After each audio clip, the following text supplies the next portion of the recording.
ঢাকা টিভিতে সবাইকে স্বাগতম। সাঁতার শিখুন, সুরক্ষিত থাকুন, এ প্রতিপাদ্য নিয়ে সন্দ্বীপ উপজেলা প্রশাসনের আয়োজনে ও উপজেলা ক্রীড়া সংস্থার সহযোগিতায় সাঁতার প্রতিযোগিতা অনুষ্ঠিত হয়েছে।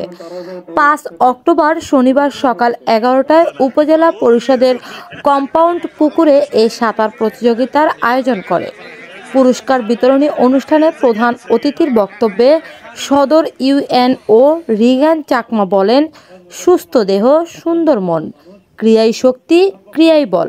প্রতি বছর সাঁতার না জানার ফলে দেশে 17,000 শিশু মৃত্যুবরণ করেন, যা গড় 46 জন। সুস্থভাবে জীবনযাপন করতে হলে খেলাধুলার বিকল্প নেই। লেখাপড়ার পাশাপাশি শিক্ষার্থীদের খেলাধুলাও করতে হবে। অনুষ্ঠানে বিভিন্ন শিক্ষা প্রতিষ্ঠানের প্রধান শিক্ষক, ক্রীড়া শিক্ষক, সাঁতার প্রশিক্ষক, শিক্ষার্থী, অভিভাবক, ক্রীড়া সংগঠকরা ছাড়াও খুদে সাঁতারুরা উপস্থিত ছিলেন।